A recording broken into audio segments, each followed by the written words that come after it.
this place different, makes college elevated. Mount Aloysius College.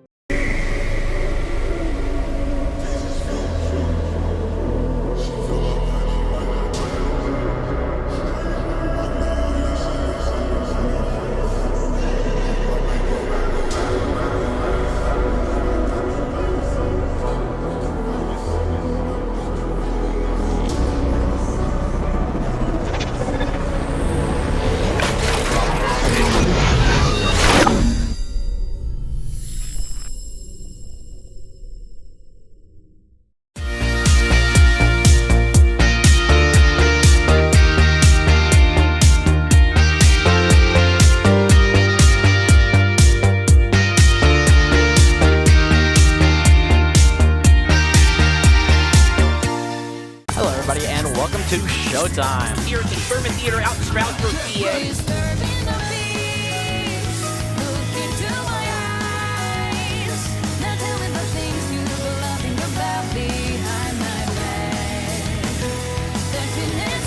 And we're back. We put on a show, man. We put on a show.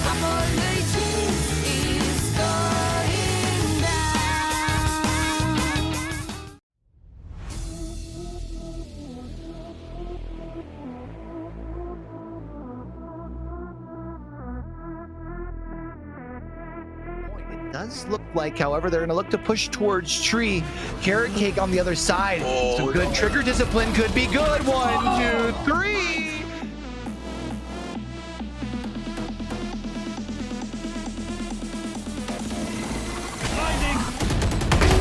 One enemy remaining. Ready.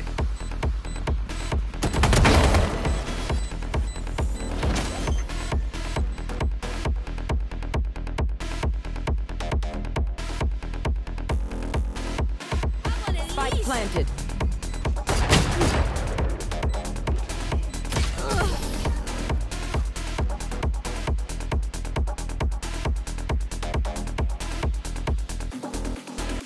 In case things get hairy, but this one forcing all the way to Spider. Shanky Ray has to make a choice. The choice is now! It only gets one. The res is there, but Shanky Ray doubles! Lays in the paint shells, and you're all...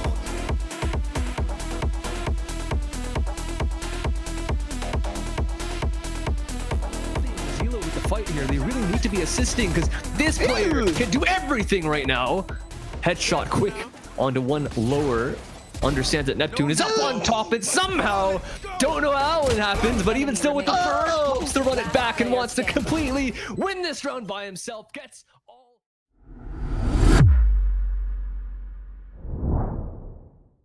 We asked 10 Mountie Esports players 10 specific questions, and these are their answers.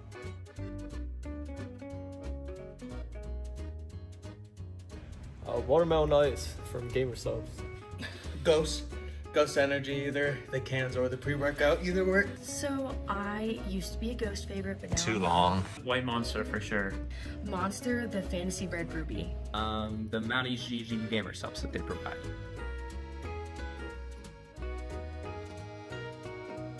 Taco Bell, absolutely. McDonald's is so much better. Taco Bell has to be. I've eaten too much McDonald's since it's right down the street. McDonald's. I like the Oreo McFlurries. I'm gonna choose Taco Bell because it gives me less stomach problems than McDonald's does. McDonald's all the way. There's levels to this, and Taco Bell is at the top one.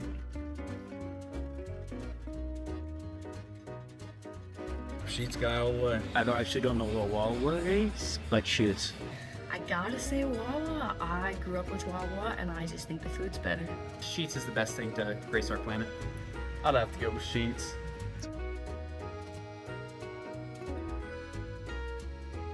Definitely rough. Injustice, no J-Naps. Hydron, probably.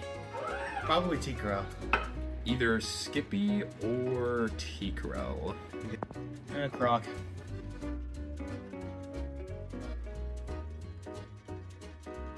Pokemon Red for the Game Boy Color. Webkins. That was the first video game I've ever played, Webkins. League of Legends. Sadly, that was the first game. That's one of the only games that I played. I just enjoy it so much. Mario Kart 7 on the DS.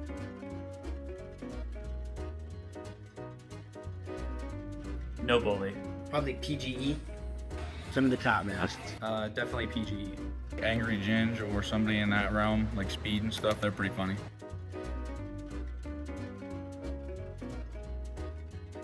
Probably my dorm.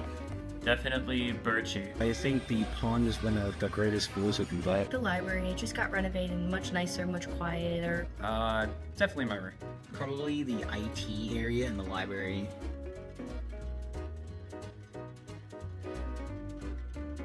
Yes, I love snowboarding. I've been snowboarding my whole life. Are you a snow person? Not really, no. I don't really Like the cold a whole lot. I prefer summer.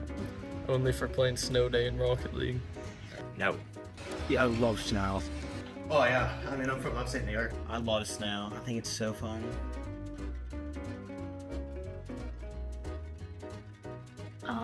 I think I would play, I don't even know. That's the only game that I play. Probably competitive TF2. Probably Rivals, you know. I'd probably just play Trackmania. I think the culture at Smash is insane. I would love to play Smash. I'd probably play Madden. Gotta be Mount Aloysius College. You can't beat them. Mounties, obviously. I'm Aloysius, of course. Oh my gosh, this isn't the question. Mountie Esports. I mean, gotta be the Mounties, right? The culture here is unmatched. The Mount Aloysius esports program. Obviously, Mount Aloysius. You're looking at it. Gotta be the Mounties Esports. Cool.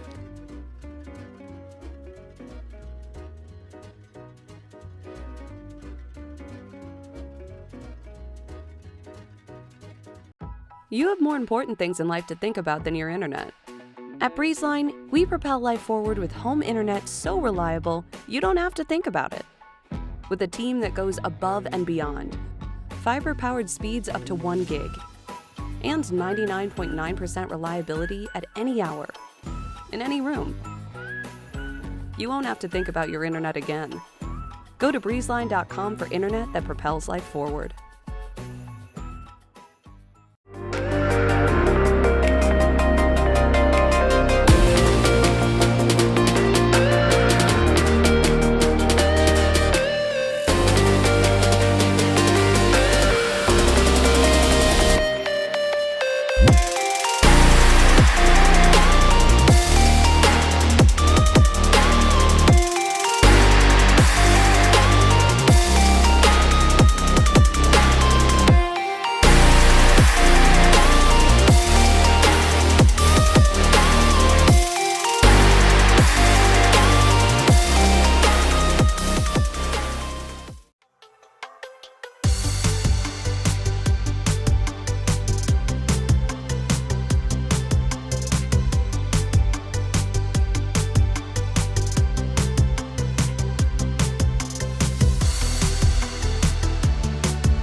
Here at Mountain Esports, we take it to the next level.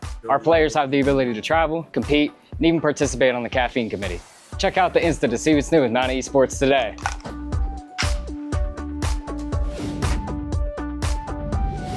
At the Mount, things are, well, elevated. And it's not just because we're on a mountain. The experience at a small college like Mount Aloysius is actually personal. The faculty and staff know my goals. It's a level of support you won't find at other colleges. And the Mount backs it up with career-focused partnerships and majors. As soon as I visited, it just felt like home. That's what makes this place different. Makes college elevated. Mount Aloysius College.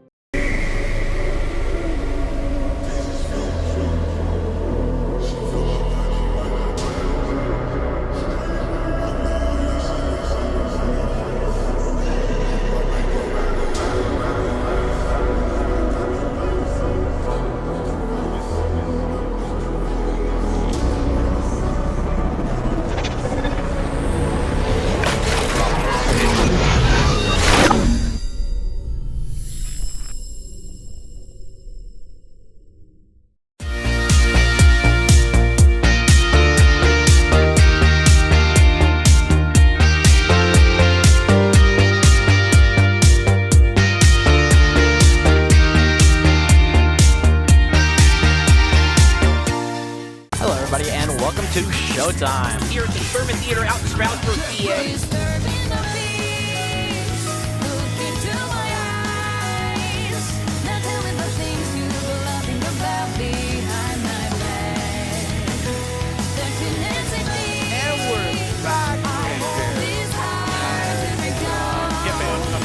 We put on a show, baby. We put on a show.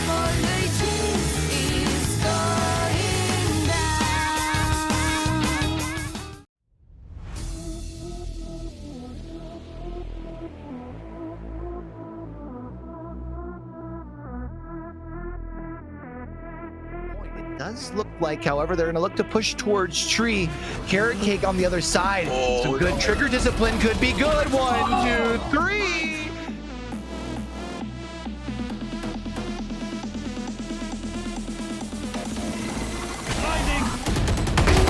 One enemy remaining. Ready.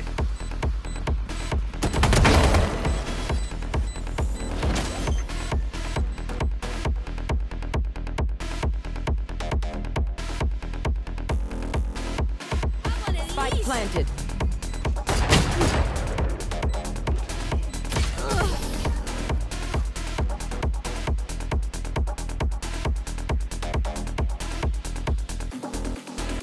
In case things get hairy, but this one forcing all the way to Spider. Shanky Ray has to make a choice. The choice is now! It only gets one. The res is there, but Shanky Ray doubles! Lays in the paint shells, and you're all...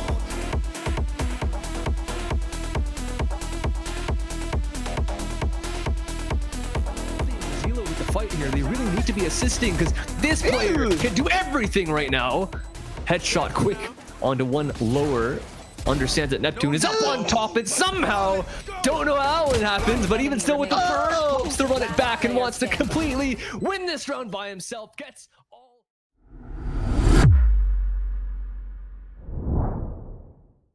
We asked 10 Mountie Esports players 10 specific questions, and these are their answers.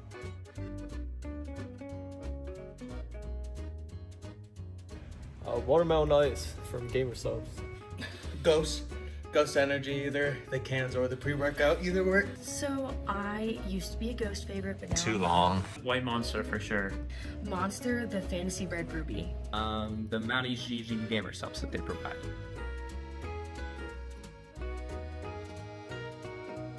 Taco Bell, absolutely. McDonald's is so much better.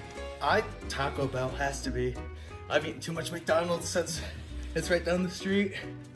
McDonald's. I like the Oreo McFlurries. I'm gonna choose Taco Bell because it gives me less stomach problems than McDonald's does. McDonald's all the way. There's levels to this, and Taco Bell is at the top one.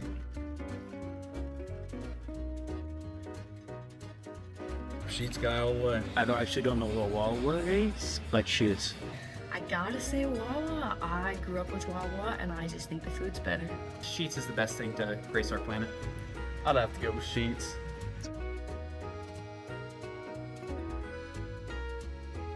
Definitely rough.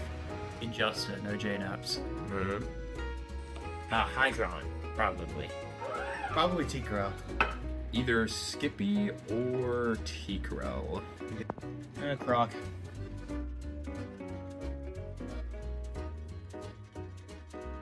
Pokemon Red for the Game Boy Color.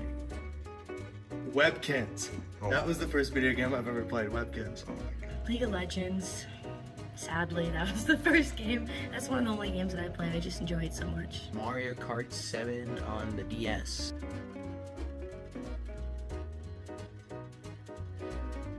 No bully. Probably PGE. Some of the top now. Definitely PGE. Angry Ginge or somebody in that realm, like Speed and stuff, they're pretty funny.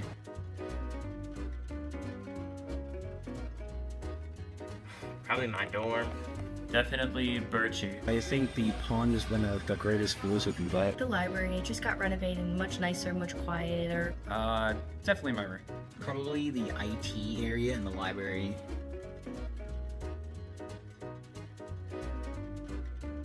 Yes, I love snowboarding. I've been snowboarding my whole life. Are you a snow person? Not really, no. I don't really like the cold a whole lot. I prefer summer. Only for playing Snow Day in Rocket League. No. Yeah, I love snow. Oh yeah, I mean I'm from upstate New York. I love snow. I think it's so fun.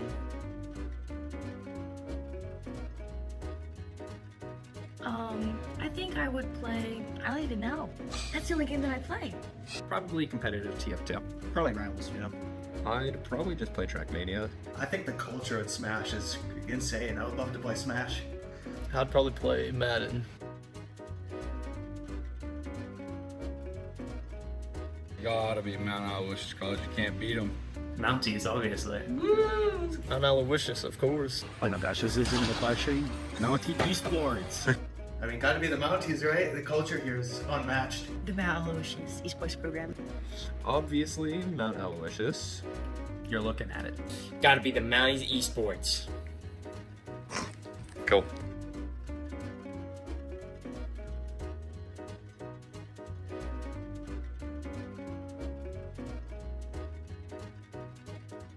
You have more important things in life to think about than your internet. At BreezeLine, we propel life forward with home internet so reliable, you don't have to think about it. With a team that goes above and beyond, fiber-powered speeds up to 1 gig, and 99.9% reliability at any hour, in any room. You won't have to think about your internet again. Go to breezeline.com for internet that propels life forward.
Here at Mountain Esports, we take it to the next level. Our players have the ability to travel, compete, and even participate on the caffeine committee.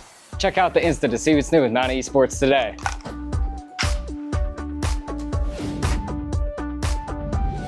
At the Mount, things are, well, elevated.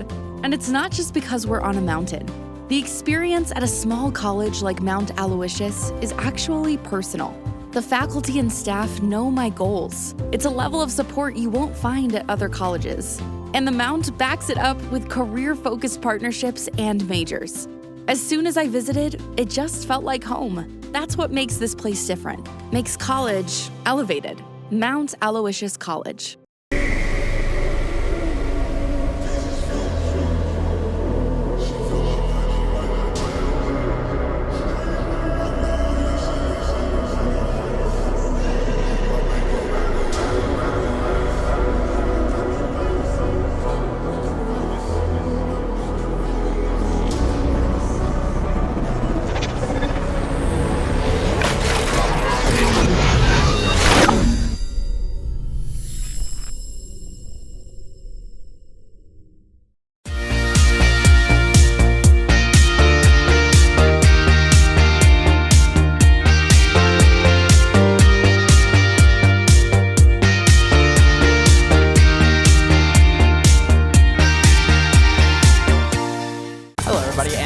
To showtime here at the Furman Theater out in Stroudsburg, PA.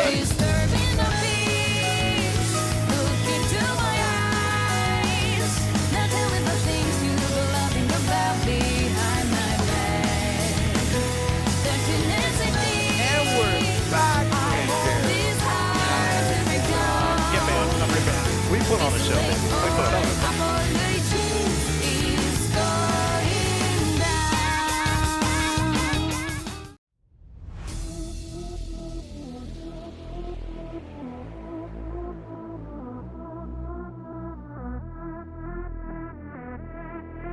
Does look like, however, they're going to look to push towards tree. Carrot Cake on the other side. Some good trigger discipline could be good. 1, 2, 3.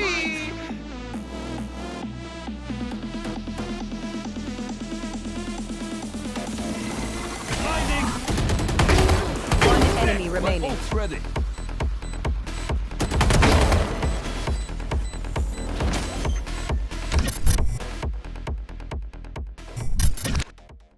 Good afternoon, everyone, and welcome to the PIEA High School Esports League, brought to you by TEC. We're here for week number 5 of our fall regular season action, and we've got some Valorant. You know it's Wednesday, so it's time to get into some shooters. For myself, Alma77, I'm joined by Hail Monkey Man up on the desk here today. Monkey Man, how are you fine, gentlemen, and what can we expect from today's matches? You know, I'm hoping that today starts just as feisty as last week, but perhaps maybe a bit more efficient. It was an octuple overtime win whenever I got to have my very first game of last Wednesday. Valorant is always made for those that are doing a little bit of extra studying, but also getting the flick of the wrist good to go. And then essentially, we get to see at least one half of that octuple 38 round victory with a couple of undefeated squads, one of them being the McDowell Trojans. They went that distance, Llama, and now they have to go against the Mohawk, and they're ready to fight this one out to try and get that top seed.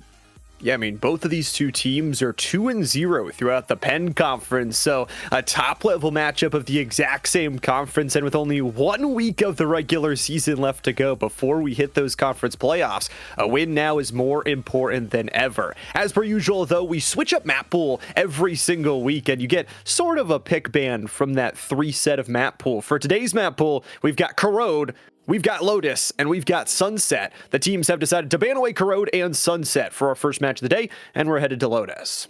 Not surprised at all. This has been a comfort piece for a lot of different collegiate factors, as well as just your general top level pros. And so Lotus has been just basically dissected to death. It has a lot of variability, a lot of audibles that can be called. You are never uncomfortable whenever you're having to go to site, but that is also based on how the defense chooses to act. Now with Veto alive and well, and with the gunplay a bit more comfy in the same capacity, I would not be surprised, especially with the way that pace of play has come up a lot more with you cannot set and forget a lot of your active utility, especially as Sentinels. So they may take over a lot more space, do old school optics style of gameplay, and you really have to set yourself up to be aggressive from that defensive front. And I think it's going to be interesting to see where usually teams on Lotus, they'll draft their agent select for the side they're starting on so they can get that advantage. They can move to the second half. But also I'm excited to see, because we haven't seen Veto throughout the past couple weeks, it's been available, but not a lot of teams have been playing it. So will we get to see a Veto? Will we get to see some different agent selections? And for these two teams, obviously, not only are they 2-0, but they've been relatively clean on their overall best of ones. And that's all today is, a best of one map, one chance to go 3-0 and steal away that number 2 current seed. Mohawk High School, they're currently 26-5 across a couple of maps. That's very clean. That means they've hit that 13 and they've only allowed what, maybe 2 and 3 over the course of that.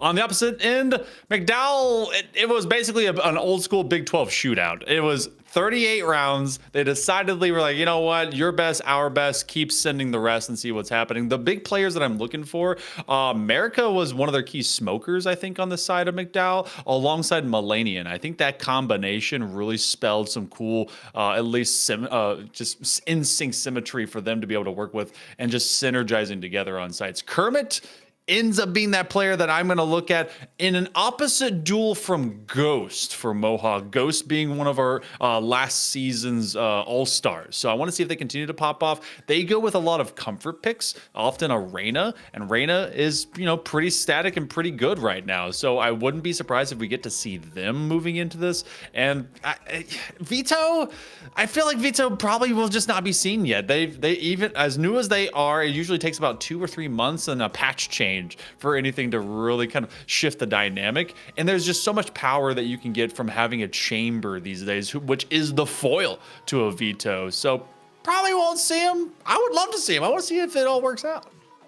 Yeah, we actually got to see him in one of Waynesburg matches last night, but it was similar to kind of what you mentioned, where a lot of people haven't figured out how to use Vito yet, and a lot of the utility in Vito's kit, true to the name, is just to counter other things, and especially when you're a team that's 2-0. Both these two teams very, very aggressive based. Vito is just counteracting what your opponent does, and they'd rather focus on what they do as an overall team. We're headed into Agent Select, though, for our best of one, McDowell versus Mohawk. All right, so checking it all out, I am not surprised to see what I see so far, except that we changed things right back over with Kermit onto that breach. Breach is still mighty strong. They did open up that quicker cooldown from off of the fault line, but the flashes have been what really has been dynamic and changing. So you got to see Ghost floating over onto that jet. Want to see if that stays consistent, but nothing too different. Vito did not show up. That's not at all a surprise to me, especially onto Lotus. And we did get to see a Vise, I believe. That was the opposite foil for the Sentinel play. So Cypher, Vise, it's the same kind of rivalry, just the Moroccan spy versus the metallic queen, seeing who can be able to break into site and get more information. And I think especially for the Vise, it's pretty interesting where they're going to put Zafar, and especially that shear wall. It's one of the biggest tools in the defensive kit to split up Mohawk. And then as soon as you put down that wall, all of a sudden Mohawk is going to be trying to chase it away. But also on the converse, when Mohawk gets back to that defensive side, how do they handle with McDowell and their sight take super quick with that Phoenix? And boy, oh boy, here we go for the pistol round. So I'm going to be looking at Ghost, Zafar, and Daddy Sharky. Those have been the main three stays there for Mohawk. But on the opposite end, Melania and America, as you have America way backing in, waiting them out, but they'll be sitting to that pocket is just nearby. McDowell brings the fight direct and quick. Remember, we talk about pacing, and on the attack, you need to move ultra fast and all Mohawk set up. They drafted for it. Zafar's gonna head to the site and get headshotted away from Yuri. It's all down to Daddy Sharky, who will be boom-botted out, and Marika's gonna search them down. That boombot explodes, and so does the body. A flawless first round for McDowell, and using that speed of the Raze and the ISO to really generate some onslaught. Love to see it. Whenever you see the util kind of gameplay come through, I mean, they've changed the values of a few key pieces, especially across our Sentinels. Sentinels don't get to just kind of sit around their utility these days. They break out, they have less HP. So when I talk about getting your feet moving, beating feet on the street, McDowell knows that they need to be moving quickly. And this is a team that also knows, because they've played deep into series, they don't want to let teams have a chance to really react to them. So it was a neat already dual lane play as they went over to B, even when they put all their massive play over towards A. Daddy Sharky will open with first blood, and Kermit's off the board. Slightly Washed is going to pop that double tap to try and chase him down. Still with the undercut in the inventory, and we'll throw it out now to clear out that side entrance in the lick towards A side. It's going to be the play coming down for McDowell, but being down a player here, they're just going to take some extra space forward into B side. Round 2 rifles, by the way, as we've already got at least a couple, maybe even 3 Phantoms unlocked. America will be able to get rid of Game Master, and Mohawk is just trying to assert some level of damage, and they're doing so in earnest. Slightly Washed leaves behind a Spectre for Zafar to pick up. Gonna try and already put down an early Molly, and they should be able to do the same thing here as they at least get one scan. So not a lot of room for Mohawk to work with. They're really just playing for time and seeing if they can be able to sneak this one in. Phoenix lays the fire on the ground. Defuse coming down as Melania double kills. And it'll be just a 3K. Marika pulls out the full house as McDowell goes back to back. A risky purchase with those rifles, but it ends up working out.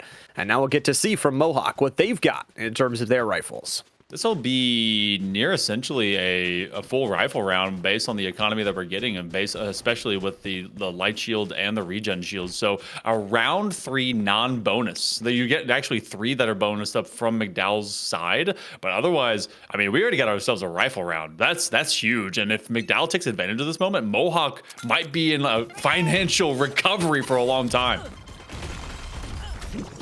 Woo, nice paint shells early. Good damage to follow here, and for Mohawk, that goop finds nobody. Melena on the cross side of the map is joined by one more. This is a good look from Yuri and crew, and both sides are working out. 3 straight kills from 3 different players, and they've got control of all 3 sites here. If you are Mohawk, you save. You save your two rifles that you bought onto that side of A. You do not walk into this. You are essentially already onto a 2 rounds eco save. The debt will be huge if they drop both of these. Maybe seeing if you can get an exit pick, making sure McDowell stays disciplined. But otherwise, McDowell's in a fantastic position, especially with Kermit. Might be able to take this one by surprise as they try to cover this re-entry. But you got to think Mohawk, the play here is to not go forward. Try and save those rifles, and I like staying together too. Just build up this crossfire just in case anybody does linger over. But you talk about it for McDowell. Not only do they win this round, but surviving all 5 players.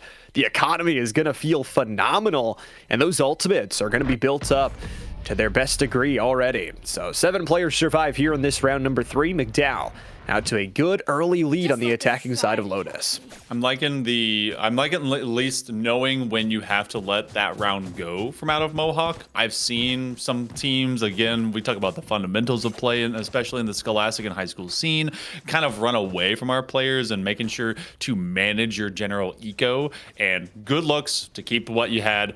Fantastic play calls, by the way, by McDowell. They ran that one, even with all that pressure from that B in that secret position on A, over towards C, and they got Mohawk to bite. That was such a great play, and now they've decided it's a full 5-man force. They have their own mosh pit, or rather their opposite's mosh pit, ends up keeping them at bay for the moment. Clearing out box and slightly washed, goes for 1 and 2. Destroys everything and regains the double tap shield. This should be site control as the Vise is kind of isolated on the other side. Roomba clears out stairs and walking forward, slightly washed has got 3. Double tap shield was regenerative, but decides not to click it. And with the plan, it's just this Jet Ghost clearing for a headshot and a 4v2. Gonna be the all-star they were last time, but this is now on set for an ace. America is not gonna give them a chance. So McDowell finds 4 in a row. So even with those 2 rifles saved up, that's just going to be some extra creds to possibly buy. They're in a very weak position right now. If they decide to get into at least this round, they might be able to get some light shields from the majority, though. I saw about 3,100 creds. So the thought process comes through right now, Llama. Do you even risk going to the rifle? You're seeing a very mixed situation. They're looking at 1 and then kind of a medium force on the arsenal. This is a rough patch right now for Mohawk. It feels like they're going to be buying for next. They really just don't have any defensive tools other than the Vise. I mean, other than Mosh, it is just smokes that they're trying to deny this entry. And already the entry comes from McDowell. They clear things out. The sheer wall separates 2 from the back 3. But Kermit still finds the kill. Site control is once again solely in the favor of the Trojans. And they've even got a player watching for the flank. Plant is down, and boy, the economy is just not there for Mohawk to fight this. Kermit was the player that went bonkers and got this team of the Trojans into that overtime to make last week to eventually just find themselves going down in a marathon rush against Forest Hills. This time around, they've led the charge, and those Swedish boots were stuck in the Razor Thorns, but it didn't matter. Another flawless could be on its way. There's a couple of weak players right now for the Trojans, as Mohawk wants to make a heroic entry, but they're definitely finding themselves on the lesser end of this power curve. Oh, the raid boss strikes again as Marika earns themselves a double kill. Flawless on the round for McDowell. They're able to build up 2 more of those ultimates too, and boy, their attack just looks so clean and so crisp. And once again, to my previous point, you only really have this Vise, and if 2 players are sending it over the sheer wall, if they don't care about being separated and you don't punish that, all of a sudden, it is going to be a very, very quick half. And you know, Mohawk, I think this composition may excel when it gets to the attacking side, but that attacking side is still 7 rounds away. It very much is. And this team for McDowell, their entire agency and their collaborative team looks like it's built for both sides. They are very strong so far. They're gonna have the showstopper popped out as America goes hunting. They're gonna throw a rocket down, and there goes Guilty Cross. So no Phoenix Feathers and Phoenix Downs to bring them back from the fire. All of McDowell rushes A, and they're gonna get one off the boombot. Game Master follows. Oh, double raise utility. That is how you love to start out a round, and look where Marika's gonna put themselves. Down right under the rubble, waiting and watching as the rest of Mohawk trying to build up some sort of flag through Link. Ghost may do it all, though. There's an early headshot, but watching for Marika. No, they aren't. It's a 3K with an ace possibility, and I think at this point, Mohawk is just trying to do some economical damage.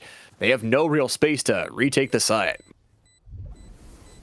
Have Cypher caught just in the corner, waiting for anyone that wants to risk the biscuits. Zafar kind of knows that corner much the same, so they don't want to go up there alongside their Clove. It is an escape route for a flawless. Maybe some exit frags, depends on if they catch them from behind this box. Doesn't look like that's going to happen, so they end up with one man down. But McDowell, they are on such an economic boom. They're living big. And Zafar actually finds Mulaney and Kermit late term of that round. Hey, look, consolation prize, I guess.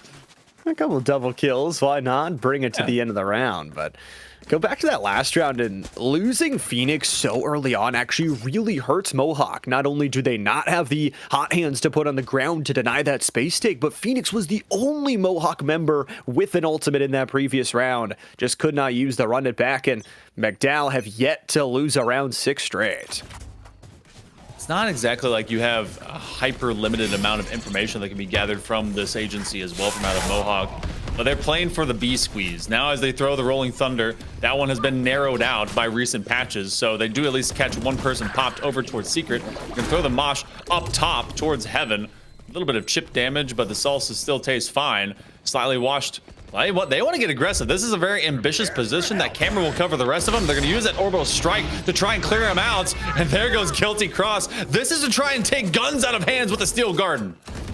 Everybody's just going to back up into Link, and that's a secure kill from Slightly Washed, who works back to the right side. Dizzy will catch him, but a 3v2 in favor of McDowell, and the timing may favor McDowell as well. But Ghost gets another. Ghost needs 2 more. It's a 1v1. Health favoring Ghost here, but it's a Cypher who's got the plant advantage, but Ghost has got the kill advantage. 3K all day. Bang. 1.92. Keeping their head on a swivel. Ghost finishing things out, and it was all of an experience moment there for Ghost, knowing that they have to duel it away, and that everyone from the side of McDowell was hanging out into that secret position. That was the one part of the Steel Garden that did allow them to keep their guns in hand. So good information, knowing where that's coming, and for all intents and purposes, with Mohawk dropping 6 in a row to McDowell, believe it or not, this can still be a 6-6 first half. Yeah. So you got to keep you got to keep yourself calm. Resilience has got to be key here. However, every round you're not going to have that Steel Garden. So definitely need to build back up those ultimates here for Mohawk. Still have that Phoenix ultimate. One of the lowest ultimate orb charges in the entire game. And here on the crossfire, Daddy Sharky caught on the lurking rotate.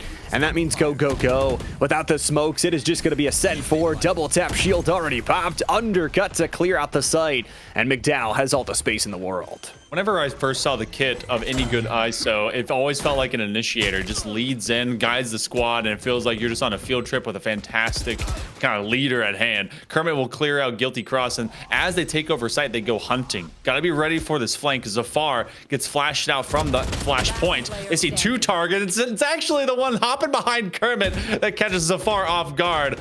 Ghost has 5 HP, 5 targets. I don't think they can spare 1 per.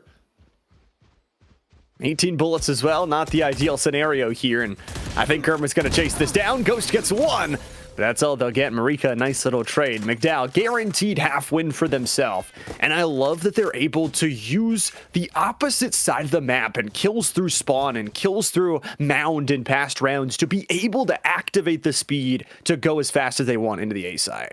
Yeah, that initial duel, I believe it was what? It was Ghost, and I think it was Yori, I think? I forgot who was dueling with them past Mound, but just keeping them paused for all of that moment. Much of Lotus is about fluidity and rotating quickly. It's because you have so many separate mid-hallways to make that happen, and because they did keep Ghost basically stuck still as a statue, they did not allow them to shift over towards A. This silent push. We've seen such loud velocity from out of McDowell. This one's a lot sneakier. It could get ruined very quickly, though.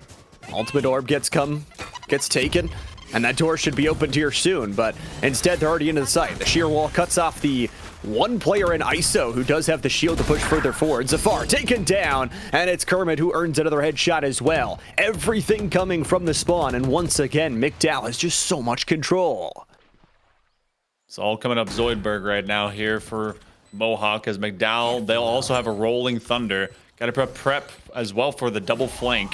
So as you see, all of Yori just trying to go and find Game Master. They're going to use the rolling thunder. They're chasing poor Guilty Cross down. Blinded, stunned, used your Phoenix ult just in their face. I like the single tap. Ghost is able to get something, but that was a huge investment. Got to feel like that was just a matter of trying to survive. I think Ghost is going to stick around to try and get that extra kill. Now has the knives online, at least for the rest of the half. We'll see if they can get a little bit more.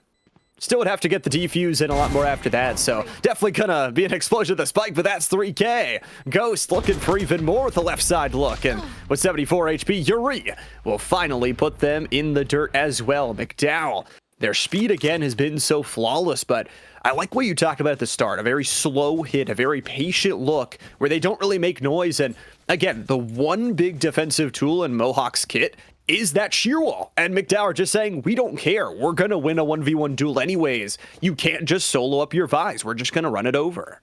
Yeah, and if you are Mohawk, you have to start reading into that. But then if you overextend your personnel to kind of supporting to Zafar a little bit too heavily, well, then that leaves a weakness to any other site that is always being ran down. You're going to use this one to go fishing. Gonna have that kill contract ready to go, and it's already done. Game Master, that's one key piece of intel off of the Dizzy, and that's immediately put to bed. Kermit will add to the kill feed, and the knives may be out, but they've got to hit their mark, and they're gonna try and do it with this flank while they've already taken over mid.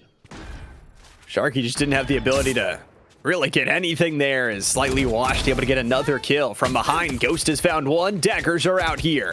Melania a little bit hurt on the health bar, but Ghost will lose all of the health bar as it's down to Zafar. Still an arc rose in the pocket, but one headshot is all they will get. McDowell, once again, the speed is there, and I think for Mohawk, choosing to go from the spawn side, thinking it's going to catch McDowell off guard instead of saying, okay, let's just play the high ground of A. They're splitting up their team so inefficiently, I'd say, that it's kind of just a 5v2 and then a 5v1 and then another 5v2. Yeah, at this point, just to have the numbers up, I would be playing a 3-0-2. I would leave B open, play for that retake. That's where a lot of teams find a lot better of a power curve. Play someone into that secret and then have two onto A side. They've been doing that pretty well. Someone support over to your Vise, because playing to this doorway of B has paid them zero favors. This is a full 5-man rush yet again, as we have gone through 10 rounds. 90% have hit just right. Erica's going to throw one down. There is not a chance that should be happening. They squatted in front of Zafar, and already two are out.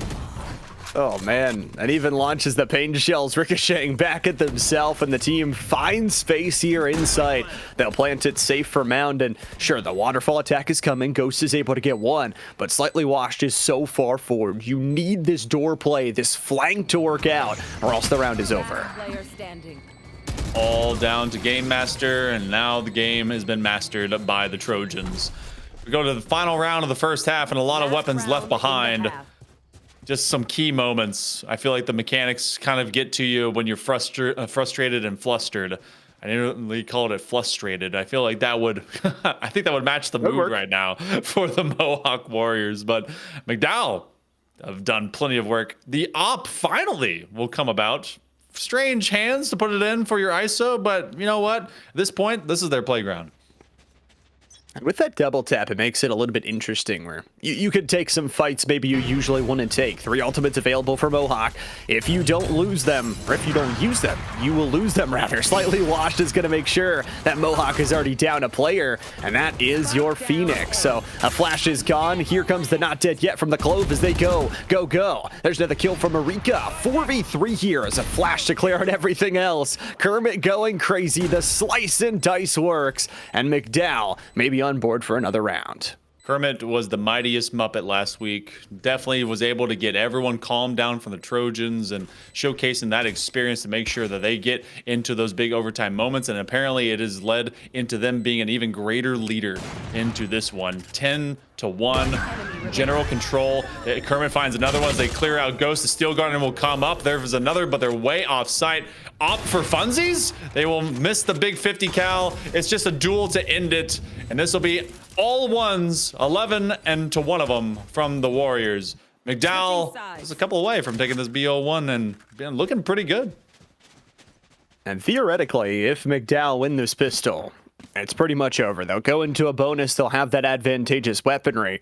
But for Mohawk, like we said, this round right here is where they could start to turn it around, use that Phoenix, use that Gecko to try and assault onto a site, and then use the Vise to try and hold it down. But realistically, again, for Mohawk, if you don't win it here, it's going to be tough sledding. All North American VCT fans know that 11-1 is no longer safe. It is not an easy thing to look at. Sure. It is not a place of peace. Pros have come back and made game 5s out of this. Will these Mohawk Warriors be able to do the same thing? One step at a time. One fundamental approach at a time. You're going to try and lead in off of the arc rows.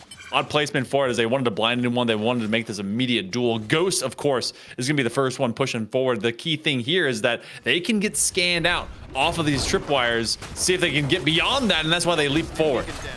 Dashing in his Ghost, 1 for 1 as Kermit takes him down via utility, and Melania's got the Frenzy, spraying close range for 2. Game Master trades 1, but the other Frenzy is in. The doctor ordered, tells him a round of Valorant a day will maybe keep the McDowell away. Well, it's going to be a prescription of you must win 1 round per, minute 40. So that's a very high prescription, high dosage, but they're going to have to do so. 11 rounds in a row now necessary for Mohawk to not suffer at the end of a 13-1. McDowell in a fantastic position, and I see 3 separate kinds of shotguns. Oh my. Never mind. Okay, it's only 2. It was a Bucky for a second. Keep going, though. Keep giving us those shotguns. Those are my favorite plays, and a big stun here. This could end it all. Marika's got 3! The palace is filled with blood as McDowell delivers 3 to the dirt. Marika's there for more. Ghost has to do it all with the Sheriff and doesn't even have the spike. Melania's going to fake the molly, run on in, and Kermit's got the final set of kills. McDowell, a dominant 1-0 victory in 13-1 fashion. They brought out the judge, put on the wig, and laid down the gavel quicker than Mohawk even knew that the round had begun. 13-1. American Kermit, both players that showed up last week, and they do it again this time around. 14 assists out of Melania, by the way. And of course, our former All-Star, which could currently be in the works out of Ghost, trying to keep this team patchwork together, but they really weren't able to respond to the feistiness off the initial attack coming out of the Trojans. McDowell just had a game plan. They just did not let Mohawk execute any further once they got to site. And the category I always love to look at is those first bloods. I mean, you talk about, for McDowell, 12 out of the 14 rounds, they were able to strike first blood. They were controlling the flow of this map so well, and the kills were spread really well. I mean, you talk about Marika and Kermit might have been leading today, but you talked about it in weeks past. We've seen even Yuri, Melania, and Slightly Washed have really, really big moments as well. So this is a team packed with a lot of talent throughout their bench, but also I think when you talk about strength of schedule, when you move to 3-0, this is a massive win over another team that was also undefeated. Very much so, and this will put them in a fantastic position to probably guarantee a postseason berth into the fall. With the way that they had taken down Forest Hills just last week, it was a long and arduous battle, 38 rounds, but this team has proven that when they can finally just get control of a map, especially one that they're a little bit comfier on, that there's just, you better be ready for that kind of momentum because they're going to run straight through you. So they'll be at 3-0, and then on the other side, 2-1. It's one of those, you get 13-1 sometimes. It happens. It's not great at online things, but when it comes to team gameplay, this will provide them a VOD to see what they could, maybe change in the agency and what fundamentally could be able to go and support kind of your main Slayer and Ghost next time. And I mean, it was a really tough map pull this week as well. Lotus is a tough one with not only 3 maps, but you talk about all those open different lanes, that fluidity between the two. So as we get onto playoffs and some of those best of 3s, if you can make it to the postseason, that's where really you can lay your clamps down on the exact maps you want to go to, exactly where you know your team's strengths are. And Monkey Man, as I always say, it's better to lose in the regular season than in the postseason. It's also, you also find your stride late term. What do they say? Like November is for winners. You've got to see yourself moving with absolute momentum here. So that's exactly what McDowell is able to do. A tiny misstep, but I expect Mohawk to be able to recover. They did it in lower divisions. They've come up to Div 1, and now they're going to prove they can do it again. But we've got more Div 1 action here, Llama, as we've got on the other side of this short break, Spring Grove area. The Rockets are going to be taking on the Pocono Mountain West Panthers. That's PAA action. A couple squads that need a big win. We're going to see who's going to be able to take it right after this.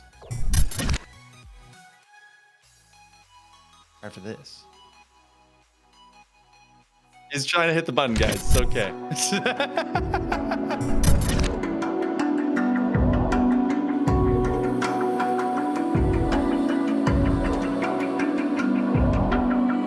Even now, you're coming up to me, fire lighting up the sky. Feel the ground shaking underneath, trying to take me alive. Get ready for the fallout. Can't stop me now. I got no rival. I'ma find my way through the blood and pain game of survival. Any time or place, watch 'em run away. I got none. I'll be standing on my own, never gonna take my throne. I got no rival. Watch 'em run away. I got no, I got no rival.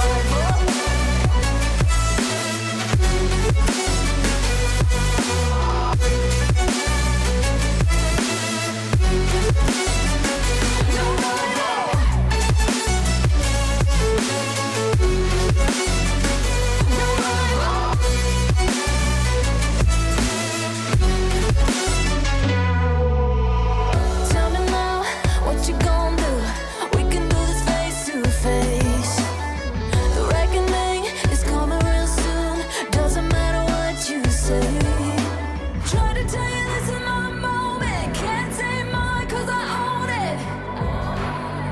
Don't you know that I'm locked and unloaded? You're out of focus. Get ready for the fallout. Can't stop me now. I got no rival. I'ma find my way through the blood and pain game of survival. Any time or place, watch 'em run away. I got no. I'll be standing on my own, never gonna take my phone. I got no rival. Watch 'em run away. I got no, I got no rival.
I'm stuck inside of these walls within. I don't recognize who I've turned into. I'm losing hope and getting myself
second hand. And now I'm beside myself. Don't want your fucking help. Let me just go, let me just go.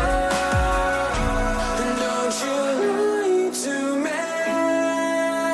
Say it's all okay when it feels like I'm drowning. I hate to say goodbye, but it's time to go. All I need is someone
running round like dollars in the wind,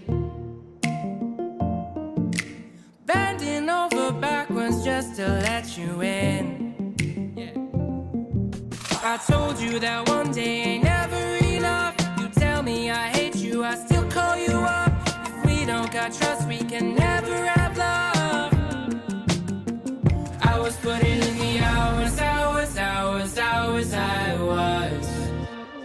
But you were calling me a liar, liar, liar, liar, liar. Yeah, I've been putting in the hours, I was. And it's coming down to now and now and now and now and never. I was putting in the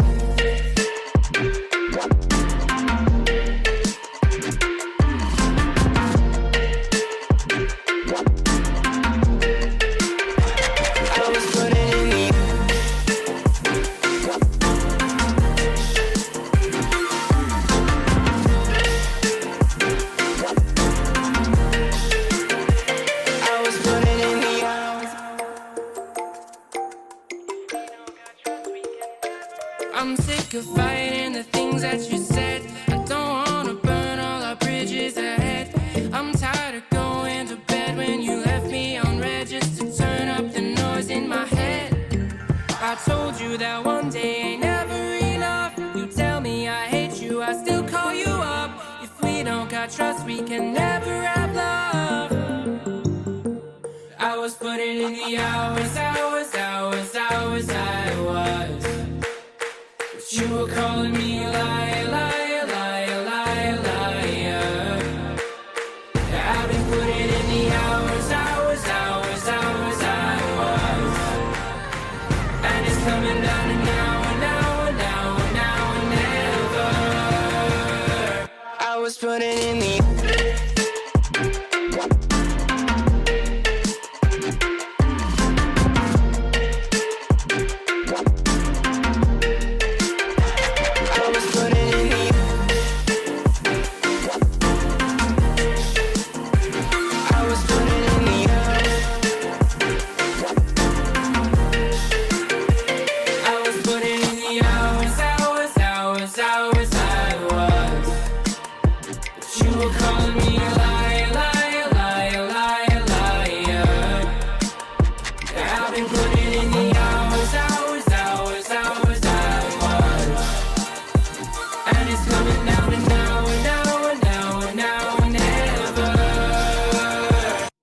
putting in.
Welcome back, everybody. Still here at the PIA Fall High School League. It's time for more regular season action for Valorant as we're moving on to our second matchup on the day. Still Llama77 and Mr. Hail Monkey Man up here in the booth. And Monkey Man, we've got a quite different matchup here for matchup number 2, still in Division 1. It's different in 2 different ways. I nearly held up one finger each. That would still add up to 2.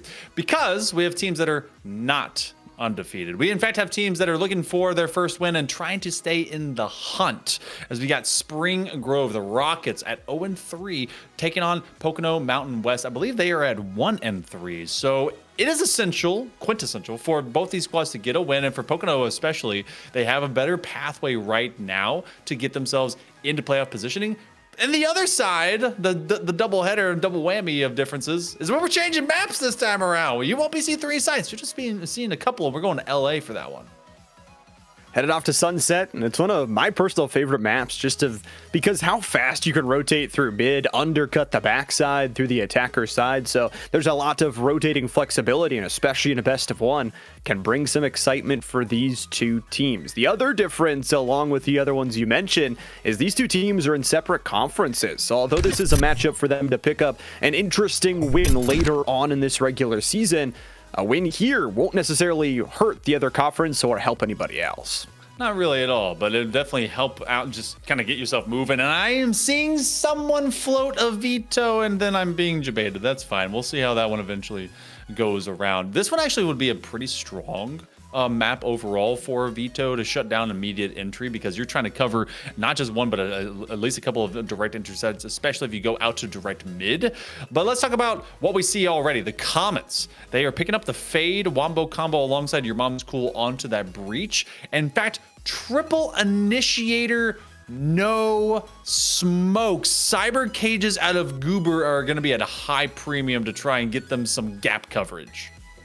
It's going to be really interesting. I think as well, you kind of have that disguised entry with the ISO, but it's got to be very, very well timed with some of that shielding watch. On the other side, for Pocono Mountain West, they're going for a little bit of speed hovering. They've got the Gecko locked in to make sure they have that utility. I love a chamber on this map. There's a lot of longer angles, especially down mid, to pull out that turret of force, but we'll have to see. Still kind of hovering with 5 seconds to go. On that defense, you're talking about how teams like to pick to the side that they start on, and this one will be a very strong starting position, honestly, for both ends. If you're just throwing spaghetti at the wall and see what will stick from this triple initiator concept from out of the Rockets, well, you're going to basically fortress up and then duel at distance if you're on the Panthers side. King onto the Cypher and Fake Boss on that chamber. They've got to lay out their gadgetry, and then they've got to be ready to go and find that initial contact, but it's going to be Rice that I'm going to be staring at the most. They looked like they were looking to be flexible, see what they could go through between their agency, but I've also seen them play in the past, and they can mess people up. So we'll get to find out exactly how this one all goes down. This is our second of 2 matches here, Llama, and let's send it to Sunset to see whose sun will set stronger tonight. Love ourselves a second matchup of the day, and especially a Division 1-1. Division 1-1? Someone's going to win this one, that's for sure. First to 13 on just a best of 1 here. And I'm excited to see how the Mollies work as well. From Drip and Rice, you talk about them. Very interesting in those utility kits. The Pocono Mountain West crew starting the defense, Spring Grove on the offensive side, and let's get right down to it. Not at all surprised that we're going to see a mid concept. The Flashpoint ends up getting their own squads as everyone has to kind of wait it out. But there's a lot of flashes, a lot of ability to break things down and get these long angles. They go top mid. The Rockets finding velocity as they try to exit orbit, and they are just bringing it down as they take over A. Had a kill there from the chamber, but that's about all they get on this defensive side. And more importantly, they have left Shanky Ray in a flanking position, ready to go from the spawn side. Shanky Ray, position given out, but still trades 1 for 1 as Goober falls. A little bit of information gain dropping out of the kit, but as that spike is down, Shanky Ray will rotate back to the site and look to cut down the back of spawn. Sherry will try and go in here, gets the flash, but trades 1 for 1, and it's just straight back the other way. Drip with the long range, goes at the reload, and with a wingman available, the opportunity is there, but the time, Super 9. Tosses one over, lob of a baseball, catches him in the outfield, and still dripped aside, still win it with a headshot. That'll do it. Pocono Mountain West, they are able to get this defuse off, and this will be able to work out for them. Fantastic defensive work, and it was made possible by the timing they got from that elbow position. Drip just playing off of the call. They took that distraction that happened from their teammate, and then they ran it down. I believe it was Your Mom's Cool that was looking kind of the same sightline back towards that swing, and they eventually just won out on that initiation. So look, Spring Grove, I liked the play call. I liked the idea, running it straight through, taking over that doorway if anyone was to hang out there, going towards Cafe. But otherwise, they just looked at their options and they swung hard getting to that A side. They found ways to really increase that speed as you were talking about. After the mid push went through, Shanky Ray and crew, they've got some shotguns available. Nice early stun coming through off the combo nature. Going with the shielding first, no undercut quite yet. Now we'll go for it. Quick shot from Goober, traded away from the pistol upgraded from the fake boss, who is still lingering inside of the site. Your Mom's Cool, well blinded, takes down one more, and these Buckies are feeling lucky. It's a 4v2. Bucky's bouncing people straight out of their life force. Cherry's sleepy. Are they ready for anything right around the corner? It is Bucky coverage, and they're ready to jump peek. They're playing a lot of Call of Duty here recently. They teleport right behind them as they get behind at least that backside box. Cherry sleepy. They're just trying to do it off of the respawn. No, as they actually get covered, King gets them with a couple of classic shots. Can they be able to cover down from this corner? It's going to be a double whammy and a clutch up here by Baguette. Baseball bats, they were inspired by Otani. Spring Grove ties us up through 2. Oh, finding ways to play both sides there with a shotgun, both pitching and catching and doing everything in between in the batting order. 1-1, and that's a huge round to take for the Rockets because that's going to ruin some of the economy that Pocono Mountain West had built up from winning that first round. They'll still have one rifle and one sort of half rifle, but a lot better buy in the full set of Bulldogs coming from the Rockets. Look at the Gambit here, too. Well, okay, we got a couple rifles. A Guardian, if you want to count it. Cherry Sleepy has shown themselves to be versatile, and I love Omens that like to play cheeky and for clips. But still, it's Spring Grove that has already been creative. Now, have they shown too many cards too early, Lava, as they've shown a dynamicness of play. They have to get through this setup initially. Pocono Mountain West has, in fact, put out at least one, but now the entry by Spring Grove is just completely taking over top site, but they do lay them out. That's a nice undercut, though. Caught a few different players. Your Mom's Cool gets one back quickly with the SMG, but King, once again, the backside cut down. Spiders read it through and through, and Goober able to double up from that market side cut down. 4 players survive from the Rockets, and what they were able to do with that space take, with those cages you talked about, they come at a cost. They're very limited on timing, and they use that timing to perfection to go back-to-back rounds. You throw 2 cyber cages, you basically centipede your way onto site. Caterpillar if you're afraid of the, those types of legs. I'm so sorry, they are a little creepy. And then ultimately you're using your flashes to cover overhead on that limited window that you can work through the 1s and 0s off of your ciphers. So they're doing a very good job right now out of the Rockets to utilize that kind of concept. Now, it's an exhaustive kind of concept. Trying to be able to land some early shots. Cherry Sleepy will get the fadeaway. I think they took that door down. They did. So they're going to play defense here in Cafe. Right. Nice little double kill. Has to force the cage pop already. And with flash out, I mean, this is a really tough retake of not only space, but Goober's going to find one. They know where Rice location actually is. So a pincer coming, though, from Tiles. And there it is. Fake pass pulls out the pistol to get one more. But that's going to activate the neural theft. Now, Spring Grove has so much information to play with. And Goober dealing some extra damage on the way out. Will destroy the door, and this should be a relatively free B site. We get the plant down. They are acting a man down. Oh, you say free. They're marking them up. This is a robot that does not want to drop. Spiders finding every single wire possible, getting a little bit of stun lock, and they will be very low on HP. So both very hurt. Pocono Mountain West, though, they don't find the angle off of Goober as Cherry Sleepy will hit the floor, and suddenly King is doing kingly type things. Rice was really slow on this rotation. Now battling through market, flash goes out. Goober wants to play it quick. Still flashed off of the blind. A quadra kill clutch. You've got to be kidding me for Goober. That's got to feel incredible. Rice was just an angle too far. They did the right thing, threw the curveball, made sure that it went directly in the face of Goober, but they had to then get that gun back out. And because of that single stutter step, Goober stayed and then walked to wall. They were able to clear some of their blindness just enough to give them a chance. And the roll of that dice right there came up big 20s. So Goober at 9-2 right now. Spring Grove continues to march. Because Rice was a little slow in that rotation as well. Was a little bit disjointed there towards the end of it. Cherry Sleepy disjointing Shanky Ray's head from the body there with the first blood of this round. And that's a takedown of the ISO. That's a takedown of the kill contract as well. The Panthers have got 3 ultimates to play with here, and especially those tripwires still lingering around that B site. Here is their Phoenix. He is top mid. So Neural Theft and some info ults. It's a little tough to kind of actuate and execute right now. They do have the ability to really find this one kind of shut down. That's going to be a Prowler that will be yelling at King. King just trying to back up through the smoke and the blindness, and everyone is all stunned up. Baguette will aim for this plan as they try to get covered. Rice is doing Rice things. Goober will find their counter Sentinel, but they know where he is in the corner. 2v4 here, and realistically just cleaning up the bodies. Cherry Sleepy earns a 3K off of a few final headshots there. And more importantly, Spring Grove, I think, just misangled that ultimate coming from your mom's cool, stunned up some of the team as they tried to go super quick into that one. Pocono Mountain, it's the tripwires that give them a lot of defensive value. And boy, we've got a close map going here. It's interesting to see how wherever we see these teams in the standings, how it could be the equal but the opposite of how close some games are, how 50-50 they are. Sunset has become, basically the ascent of the new age of Valorant, where you practice it. It's very much kind of same shape, same style. But for both these teams, this is about survival. We go into the ending round of the first half Call it a quarter if you must.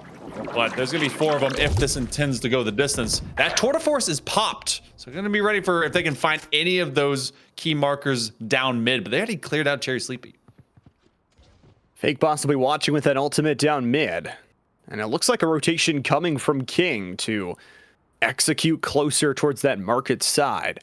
The question being, there's still some exit players here for Spring Grove. You still got that kill contract from the previous round that you weren't able to use. But you're up a player, and you can play this slow. If you go in, take those cages down, and then take the tripwires down as well, the site could be absolutely free, especially with alert coming from Tiles. Really nice from Goober. We'll see what they can get from it. Given a little extra time to clear out these tripwires before you ultimately get stunned. So even when you get tagged, it doesn't immediately see you. So you're forgiven just a tiny bit. That camera is not cleared out. You're getting some information. King is cleared, however, so that camera will stay but not be used. Got full control of sight. Everyone is top of it. Rice will carry him off the firewall. Okay. Burn him to death, crisp and clean. Shanky Ray's crisp on the kill contract, and it's all of a sudden into a 4v2. Tour de Force is still active, but a death from Market from Drip will just seal the end of it. Fake Boss can't hit the shot close range, and Spider with yet another kill. Spring Grove speed there. I love the tonal change after they got into main. We're able to get it done, but now they have no ultimates to use. Yeah, they went from running shoes to loafers. I felt like they were just kind of hanging out around mid for a hot second, especially if they were prioritizing getting rid of Cherry Sleepy. You get rid of that smoker, especially when you only have the one, and now you've evened the playing field between all of your blinds and all your initiators and what you want to move in with. So Spring Grove in a fantastic spot right now, 4-2. Panthers, it's going to be a tough one, and especially when you're one off from Baguette, being able to get that Nightfall, so much zone coverage, especially with that ultimate, if they can get this orb. It feels good, especially with the not only turning off the audio, but the extra information it gives you as well. Baguette is going to decide to give the orb over towards Goober, get that Neural Theft online, and they're going to go. It's already the Prowler utilized as the close range shot from Fake Boss gets 1, gets 2. The upgraded pistol gets L3 and can't get more, but that's okay. They've got a crossfire, and Rice is good for 1. The Neural Theft available, but not before Drip puts them in the dirt with the Sheriff. Pocono Mountain West, just a round filled with solo performances. I mean, those chamber bullets were worth their weight in gold, making sure to just throw as many of them as they could. I think they bought about 8. I think they maxed out the old mag, so good work there by Fake Boss. So just make sure that if you're holding that position, you basically become a French turret to hit their targets, especially doing so off of the double tap from off of Shanky Ray. Thought that maybe they'd be able to win that out, especially when they got vision on them, but felt one way, ended up another. Look at this 4-1 split. Is this all to just catch them in an aggressive lurk up from B? Spiders on the other side. Fake Boss once again with an early headshot. Will remove one from the playstyle. And again, it's the Cypher who won't be able to use the Neural Theft this round either. And an early rotation coming about. The Spike headed back towards the spawn side and then deciding where to rotate. Maybe a fake and maybe a rotate back towards this A. Trying to see if Fake Boss goes a little bit too far here as the smoke fades and the dark cover gives them the cover of darkness for a 1-for-1 kill. Prowler's going to go forward and knife out. Spiders goes down. And now all of a sudden you're trapped in tiles. A flank coming. Jerry Sleepy. Good for the headshot. And the paranoia goes wide. Jerry Sleepy for a 3 set of headshots. That's going to make it all tied up at 4-4.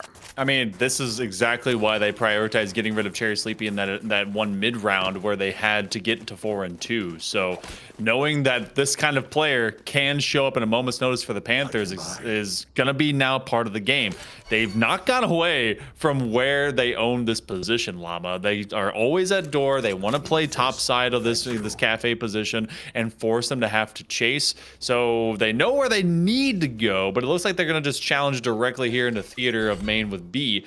They've not really countered directly with this Cypher setup. They've just decided to kind of whole face check it, but they are playing this one very quiet and slow.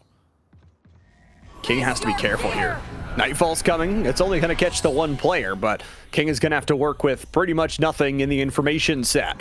They know there's a couple of players here, and the plant is going to go down. So full 5v5 on the post plan. The problem for King, how do you get out of this? You probably just don't. You probably just send your body fighting, and while they're here, this makes an awkward crossfire for Springgrove. The Rockets send it forward. King's got 1, 2, and the flick for almost a third. And Goober's coming. Neural Theft is there. The information is nice for Springgrove. Information is going to show them 3 bodies, 3 targets that are all top side of B. Fake Boss, see what they can do. They're going to actuate from off of this Dizzy. They know someone's hiding off in pocket, but the crossfire is going to cover him down. Goober gets rid of Drip. They're going to try off of the rendezvous. Fake Boss sees one target. He's going to try and cut down another. Cat and mouse game. 1v1. Fake Boss does not have time. He might want to save this rifle. I think he's going to be told by his teammates to do the exact same thing, but he decides to duel it out. 4K for Goober.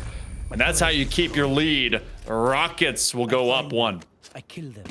That's kind of crazy that Springgrove was able to convert that round. You teleport back just a few seconds ago when it's a 3-3 matchup. Springgrove is 2 players that are below 50% HP, and they have, Goober kind of in an awkward position if the timing isn't right, but just finds ways to work off that right-sided angle. Goober is on 16 kills now on the Cypher. That is one heck of a half already. An attacking Cypher, mind you. This is going to be, it does get a bit boring onto Sunset when eventually no one goes to your site because your tripwires are too strong. But just showing that they can guide a smokeless squad forward. Oh, util in hand, not the way you want to do it. Goober will add a 17th to the collection as Rice will eventually get traded. But still, you have 4 ultimates to work with from Pocono Mountain West. A lot of information. They can also make that Thresh hurt, but Cherry Sleepy triggered discipline. They knock him down. Oh, that's a turkey. I thought for sure your mom's cool is going to get a really good flank and will end up getting a kill from it. Has to get all 3 now. 3 ultimates to boot on the other side. And still has some utility to just throw out, catching one of the flash. Drip is going to be waiting for them. No spike in the kit. Drip dies. Back-to-back headshots and a double kill for your mom's cool. They have the ultimate. The question is going to be with 45 seconds left. Can they catch this kill? Yes, they can. We're into a 1v1. Oh, this is a bit of an overextension. King is in no man's land. He knows that the last place that this bomb was right around the corner. Who's going to see who first? This is going to come out from top mid. Your mom's cool left it behind. This is just who's able to get time on target the quickest. From up on the top of the stairs. Oh, who will see who? They see him pick it up and they can't knock him down. King will save this round for the Panthers. Whew. not letting that flank and that little ratty corner go to waste. Oh, man. I mean, talk about back-to-back walk-forward plays there. First and foremost, I mean, Cherry wins the round for him. Goes up, gets the 3 kills, plays the trigger discipline. If your mom school would have rotated back on the other side of tiles, would have seen it soon enough. But, you know, as they were trying to take some space in mid, that's not an expected position you see somebody in.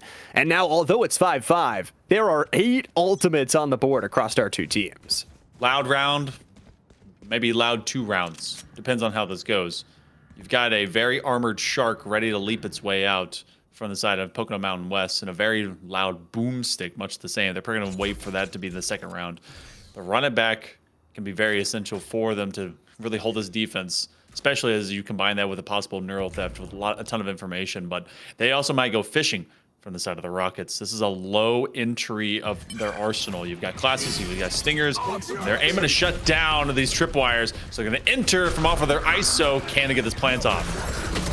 That dagger was nice, but the shots are better from Rice, who just delivers 2 to the Death Realm. Now plant is down, and it's going to be a backup to safety, but now what can Spring Grove do to play it even further? KO ultimate is active. Spiders is going to have to destroy that first edition of the Thrasher as your mom's school trades 1 for 1. They're just playing from the back of sight here, and that camera can watch everything over. Goober may do it again from the position. Delivers 1. Defuse is stuck. Facebox is going. That's already done and dusted. Defuse good, and they'll take the bodies with them as well. They heard the ping and saw the 2-man swing, but it was primarily from Rice that gave up the run it back and then allow them to cover down. They weren't able to get any extra time on target. This is our final round of the first half, and this is actually one of the few times that we've seen a lead. Actually, I think the first time we were seeing a lead from out of the Panthers. Spring Grove, they've got the kill contract. They've got their own neural theft. They're going to be facing off against the same thing as well, plus a tour de force. Who's going to be the better assassin in this final round of the first? There's still 4 of those ultimates left to go as well, so as you mentioned, tour de force going to be popped right at the early beginning, and Fake Boss. There's an assassin, and it's going to go into the battle arena. It's tour de force versus Shanky Ray, and Shanky Ray takes down that ultimate. Still with the double tap shield left to go. Double cage to deny off some information. And although Spring Grove has some space towards mid, this could be collapsed on very quickly, or if they go to A, they could get a free site. There's 3 coming up. This is a huge flank in mid from out of Pocono Mountain West. They came up from around A, and now you are starting to become isolated if you're Spring Grove and top sight of this entire map. Spiders in the gang, they'll find some incursion. They will go over towards B. Rice is in a sneaky position. I don't think they've definitely not cleared out Marketplace, so Rice might be able to catch them off guard, but they're going to play defense from around the top side of this tower. Battle lines are flipped here. Both neural thefts die in the pockets of either team. As attacking from Boba, Shanky Ray gets a huge headshot, but Rice could be the victor, could change it all, but will have to do it without abilities. The knife connects onto them, and the flash will as well, as Shanky Ray earns a 3K. Rice is waiting for the timing to go back. They have no ultimate, they've got the full utility, and they've got the first headshot, but that's all she wrote as Spiders puts them in the web. We're tied up 6-6 at half. Let me line it up for you.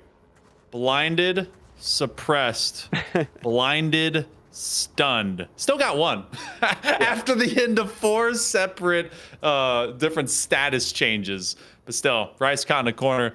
We go 6-6. So, Pocono Mountain West, they're 1-3. Aiming to add maybe a 2-3 to get near even 500 and see what next week brings them.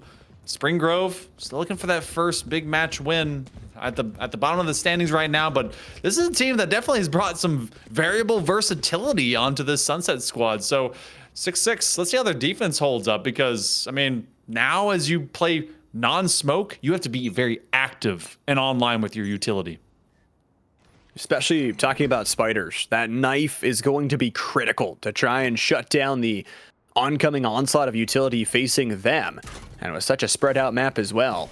It's going to be quite interesting. Early duel on tiles upcoming, but it's going to be an attack on the A side. Goober's going to walk out and find two. Line him up, knock him down. That's a strike. Already up into a +1 position for the Rockets as Baguette goes swinging and finds one more. It's going to be a duel down the long side of elbow, but Pocono needs to find some space and Goober gives them none of it. It's a 4K on the pistol round. Goober just goobing, doing Goober things. Picks up a ghost as well as a extra bonus, so nice 4K to open things up. So lovely work by Spring Grove. They take an aggressive step forward, and of course they do it behind the heels and haunches of their Cypher. Goober has been just tearing it up. They're the only person that's positive, at least on the kill column, 21 and 8. Still, the rest have played a very utility style behind them. On the side of Pocono Mountain West, this is an early round. You're in a dead even heat. This, I feel, could hit an overtime. This early call to it, because it feels like both these teams are just not going to leave each other alone. And honestly, staying this close this round becomes so much more important. For Spring Grove, they invest into a shotgun and 2 scoped rifles, an Outlaw and a Marshall as well. Your mom's cool with the Outlaw will back up outside of a link and get to a little bit safer of a position as the market is onslaughted here. It's going to be Shanky Ray who's under a lot of pressure, and King puts them down first. And now all of a sudden, Spiders delivers the knife. Sure, shuts down the abilities, but that's 5 players walking at your face. Flash. I see one on the fadeaway. So maybe if they were squinting, they saw Spiders go into the corner. They gotta be expecting they're nearby. They will target them first. Nope, they expose their vest. So the Pokemaster goes down, and suddenly Spring Grove leap into action. Pocono Mountain West, they found one entry, but can they find a round? 2v2, and King is trying to do it all with just the ghost. Ace on the cards, Baguette says no. Eat this loaf of bread. Up to 8 for Spring Grove, and Goober is just psychotic. Just runs at them with the shotgun in market like as a Cypher. You're kidding me. That cloak is not just for aura farming, Llama. That thing is made for being so cool with that shotty. I saw him buy it off rip, and it was like, you know what? This guy's gonna do some cool Cypher corner drip. No. Walk him down. Let him know what's up. And also, that was a very, to the credit of the Panthers, very strong round for them. They cleared everything, save one. So they're a couple rounds behind in this half, but I mean, there's a lot of rebuys that had to happen.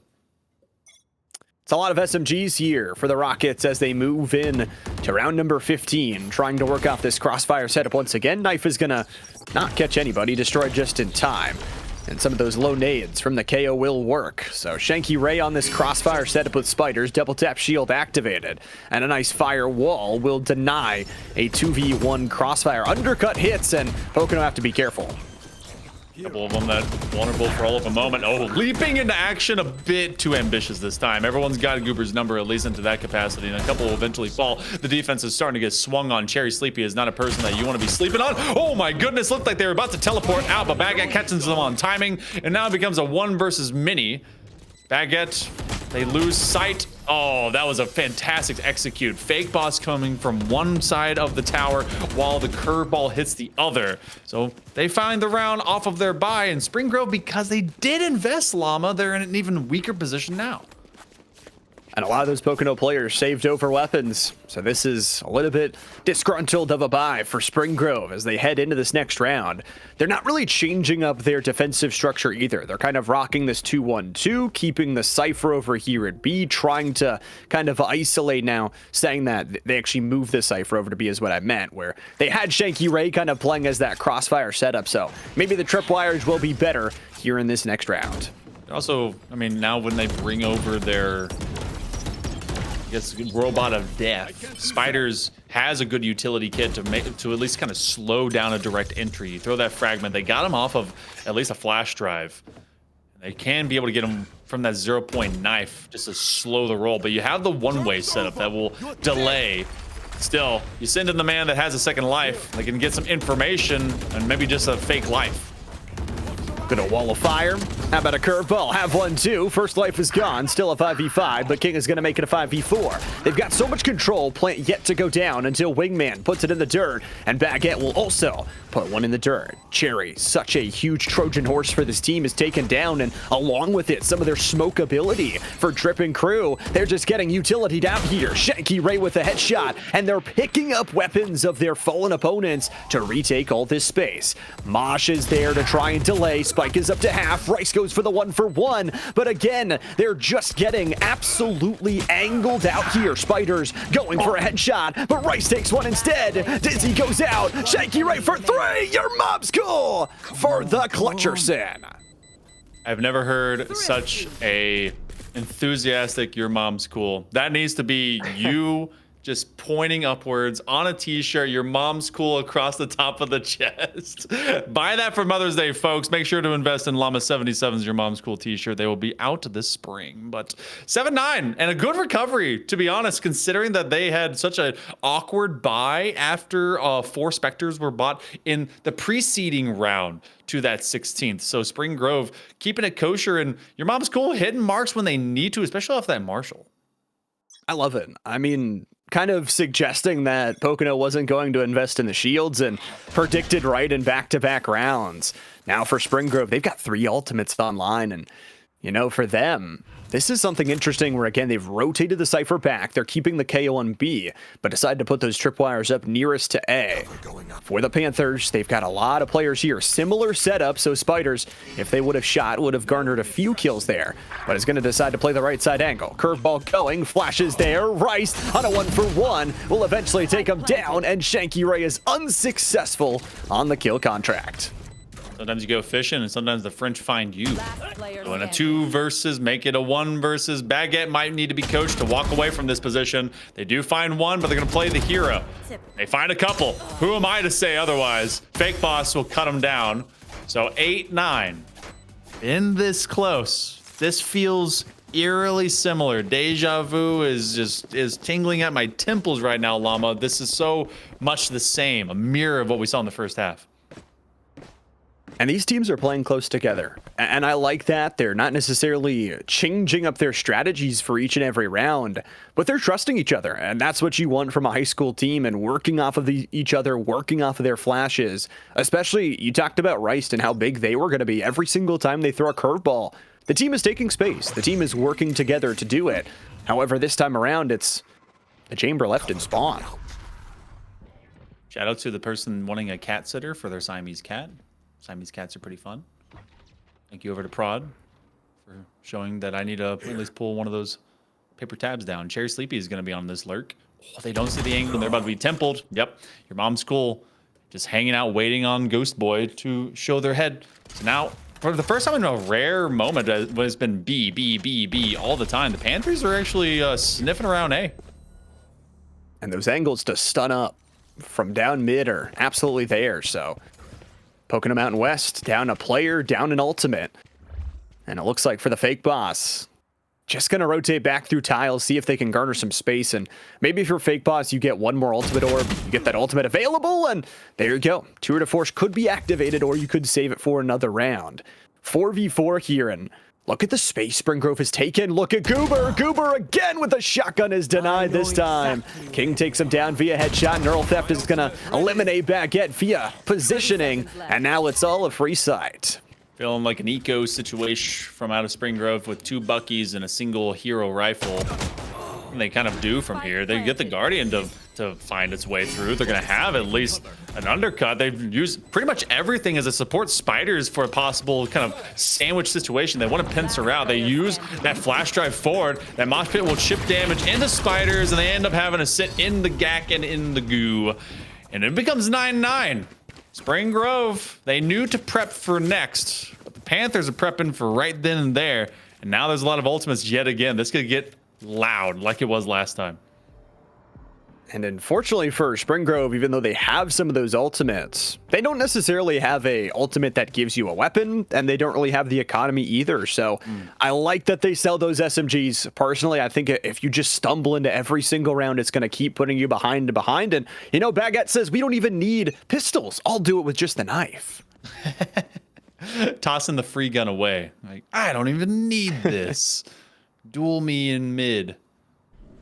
This feels like it should be Pocono Mountain West round. Still, damage can be done. It was a gamble stack.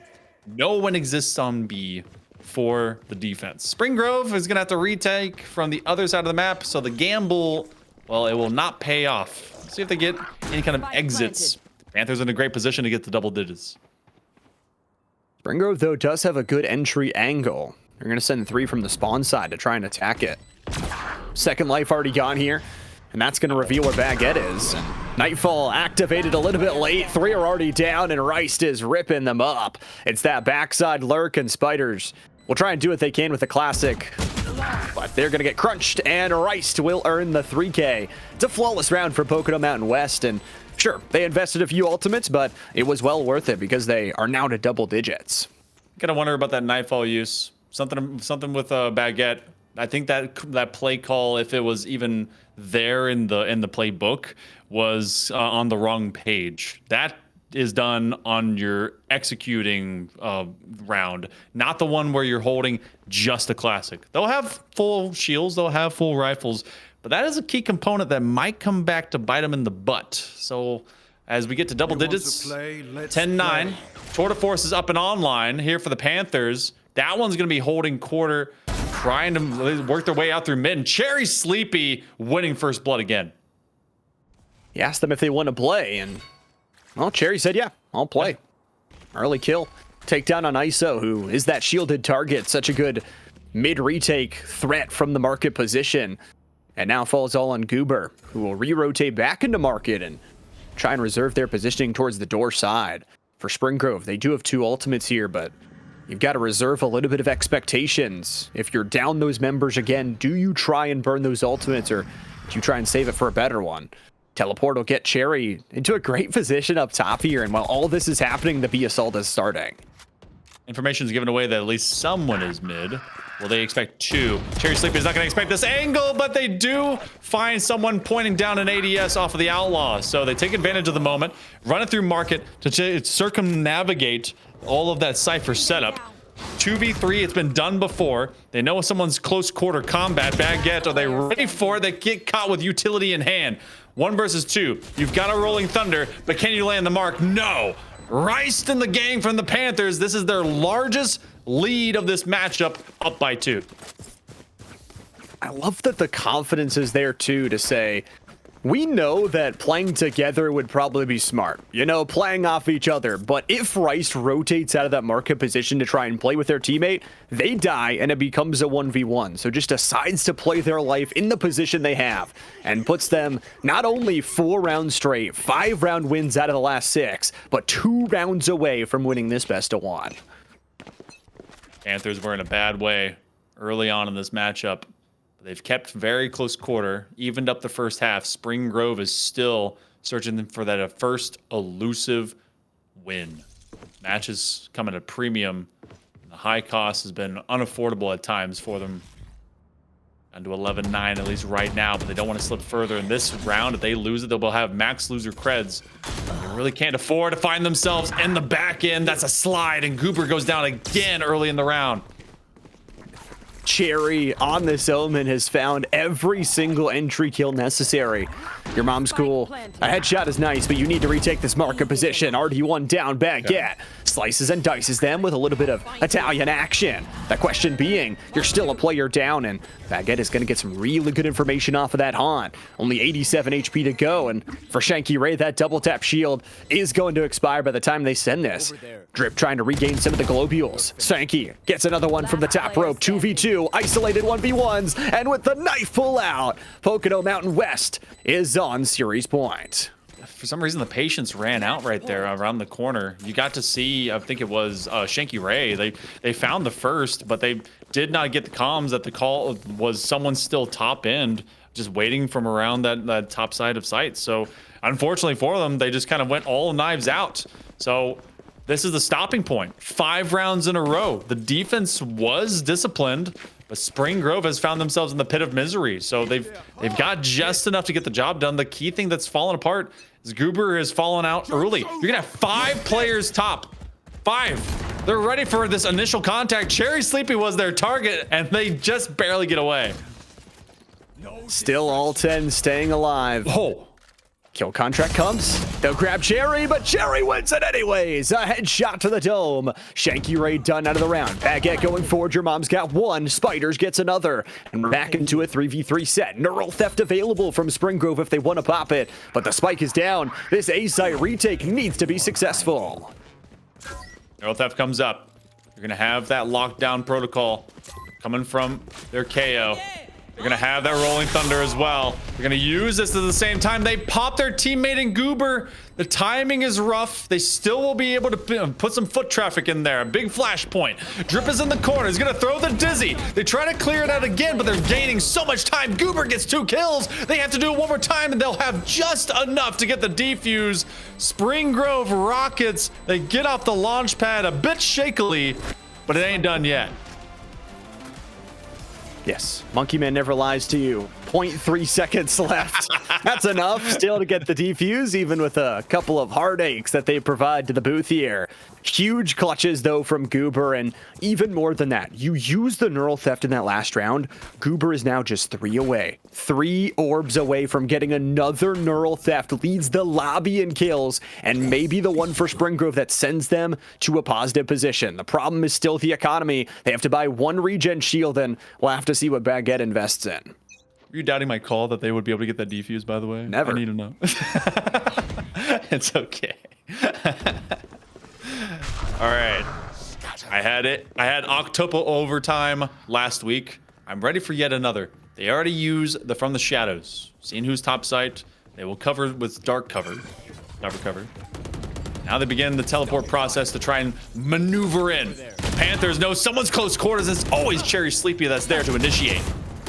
Oh, Goober's in a great spot. If they weren't paranoid, that may just be it. Wingman's gonna plant it down. Retake of Market through the teleport.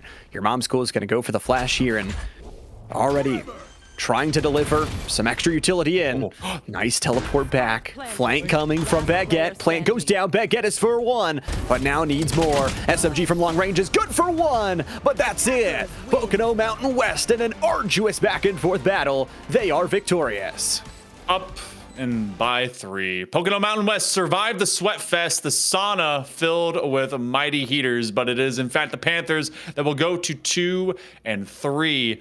And when we look at the top of this stack right now, seeing the 3 that are up there, in fact, the 4, everyone really kind of showing up into that upper echelon of this matchup, but it was Cherry Sleepy late term that really galvanized the Panthers in the right direction. Rice kept them good early on, but some of those plays that were made individually that you had kind of spoken to, Cherry Sleepy was a menace to Spring Grove in those early rounds for those first bloods. And I think especially when you talk about being on an Omen that doesn't have a ton of those entry tools, that just has, you know, a teleport and smokes and some really good gunplay, that has to feel really, really good, where some of your other players, Rice, Fake Boss, they both had really good performances there, but you're able to step up as the Omen, you're able to deliver a lot of those critical kills, and you didn't have the fear. You said, all teleport forward. If I die, okay, then we have our team to back us up. We at least get a plant, and most times they weren't dying. Most times they were getting 2 or 3 kills on the back end, and that was just ruining the setups that wanted to be built up from Spring Grove. And at the end of it, Pocono Mountain, they get their victory here today, and that's a huge one to keep them in the running for the postseason. It keeps them very close to being near that top 4 position. You get to have the meat and potatoes of the general conference and how you end up kind of stacking between one another. So we get to see how that all comes about. But that was our second match of the day, Llama, and it was a much more competitive, I would have to say, than a 13-1 onto Lotus. Still, though, I think everyone gained some extra intel of what they've got to do in the final week coming up next week of regular season here for the fall. So love what we've been able to witness so far here for PIEA, as well as our faces in your spaces from our awesome producer in Nick NCS. Make sure to give them some love, and I think there's even more still coming up today. It's just Wednesday, man. There's still more action this week. Yeah, we've got all those Night Owl streams for both Waynesburg and SFU. And if you guys like new titles added to the high school scene, we've got 2 brand new titles for you tomorrow in Fortnite and Marvel Rivals. That's going to be a ton of fun, so you've got to hit the follow button here on TEC, along with all of our brother channels. Tune in to all of our social medias for live updates and YouTube for all of the highlights and support of the high school students. But we've got to give a huge shout to all of the students, the teachers, and all of the schools that make PIA what it is. But you guys have been amazing. Thank you all so much for watching PIA, and we'll see you next time.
Dreams collide in sleepless nights. Stars explode through blinding lights.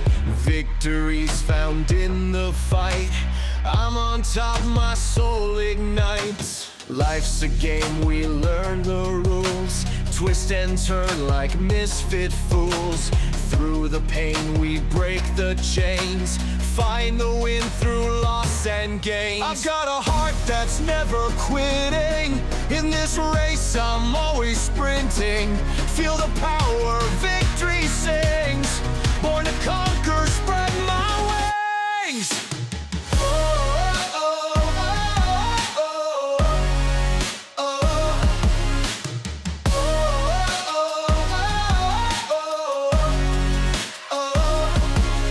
Castles built on hope's foundation. Rivers run with pure elation.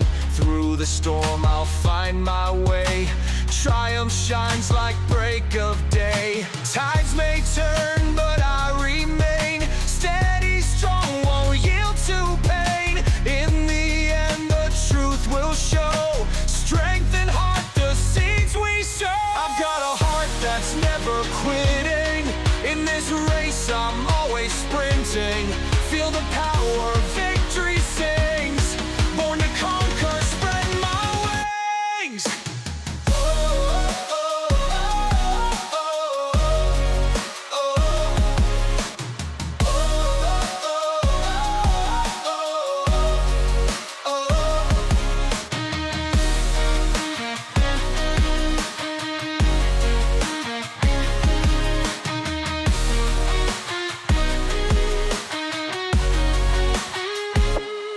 Tides may turn, but I remain steady, strong, won't yield to pain.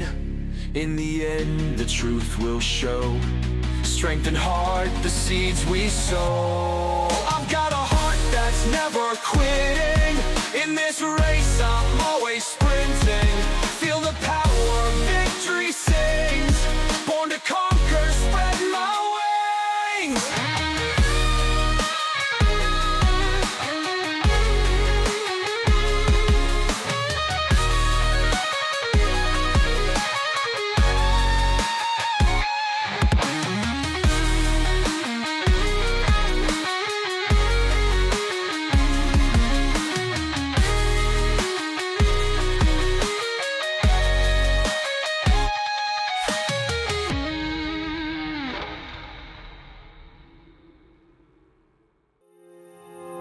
Those medical pills all push me over.